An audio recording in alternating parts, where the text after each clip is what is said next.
ಎಲ್ಲರಿಗೂ ನಮಸ್ಕಾರ. ಇವತ್ತು ಬಂದ್ಬಿಟ್ಟು 24ನೇ ಪ್ರಶ್ನೆನ ನೋಡೋಣ. Consider the following statements. It is the governor of the state who recognises and declares any community of that state as a scheduled tribe. ಎರಡನೇ statement ಬಂದ್ಬಿಟ್ಟು ಅ community declared as a scheduled tribe in a state need not be so in another state. Which of the following statements given above is are correct ಅಂತ ಹೇಳಿ ಕೇಳಿದ್ದಾರೆ.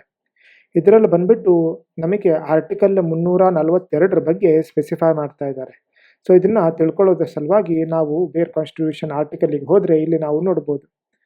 Under clause 1 of article 342 the president may with respect to any state or union territory and where it is a state after consultation with the governor thereof notified tribes or tribal community or part of these as a scheduled tribe ಅಂತ ಹೇಳಿ mention ಮಾಡಿದ್ದಾರೆ. So ಇಲ್ಲಿ president ಮಾಡ್ತಾರೆ, governor ಅಲ್ಲ. So ಎರಡನೇ statement ಬಂದ್ಬಿಟ್ಟು ಇಲ್ಲೇ ಇದೆ. The list of scheduled tribes is state or union territory specific and a community declared as a scheduled tribe in a state need not be so in another state or union territory ಅಂತ ಹೇಳಿ mention ಮಾಡಿದ್ದಾರೆ. So ಎರಡನೇ statement correct ಆಗುತ್ತೆ, ಒಂದನೇ statement ತಪ್ಪಾಗುತ್ತೆ.